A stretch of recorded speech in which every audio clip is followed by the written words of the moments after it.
factors. Let's talk about the response of progressives, and in particular, what's happening on student campuses, particularly in America. You know, I've been struck by two things. One, the horrifying immediate response, not just in America, but when you saw mobs in Sydney, Australia, chanting "Gas the Jews," when you saw huge protests by the Israeli embassy in Kensington and West London, near where I live, all celebrating. This is all within hours of what happened on October the 7th. You saw similar scenes in America.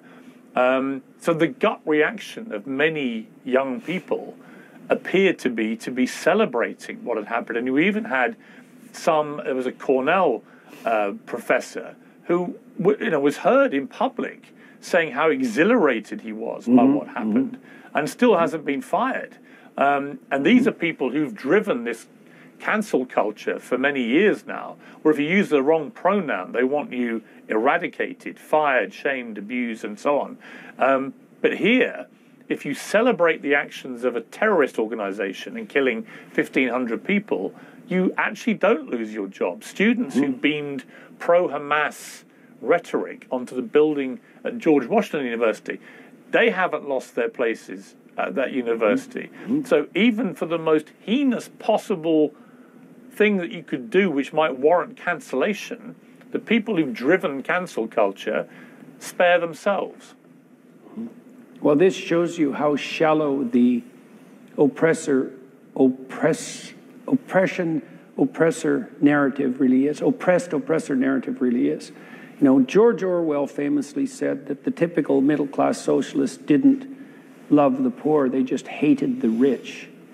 And I think the oppressor-oppressed narrative gives people moral license to identify the oppressor and to hate them resentfully with a good conscience. Plus, it's also extremely simple-minded, you know.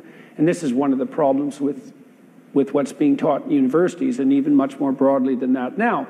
The notion is we can view all human social relations and the past itself through a meta-Marxist narrative that proclaims that there are only oppressors and victims, and that all you have to do to be moral is to be on the side of the victim. Now, the shadow side of that is that once you proclaim your moral superiority and you're on the side of the victim, well, number one, you don't have to think anymore. You just have to identify the two sets of players. And number two, you're moral without effort, because all you have to do is feel sorry for the victims. And then consequence number three is the oppressor, being intrinsically evil, can be the target of everything that's resentful and bitter and absolutely dreadful about you. Now, that's the standard narrative that's being taught on university campuses, and the Palestinians play the role of victim.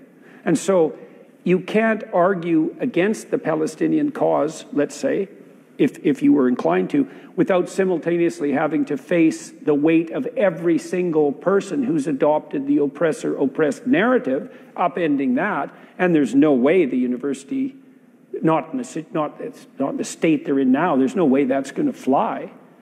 And so we see exactly what happened. The narrative's already in place.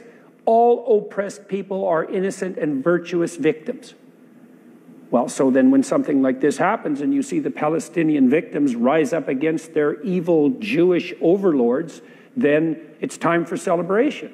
You know, and we forget entirely that the evil Jewish overlord story was the same story that the Germans used so successfully. And we also forget, and this is very interesting in relationship to Iran, I was reading a book by Stefan Zweig yesterday about turn-of-the-century Vienna, just at the end of the Austrian-Hungarian Empire, and the dawning of the movements that eventually morphed into Nazism in Germany.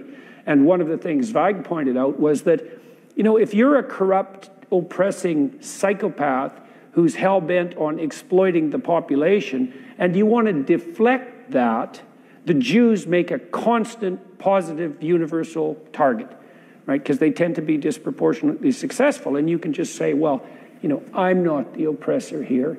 It's those successful Jews. And that's being played out now. That's the disguise of left-wing anti-Semitism. I mean, it's a terrifying... We don't hate the Jews, we just love their enemies. Right. I mean, the anti-Semitic response in the last 3 weeks has been actually quite terrifying to watch. I've got Jewish friends who are literally living in real fear now. Some of whom were in Israel at the time.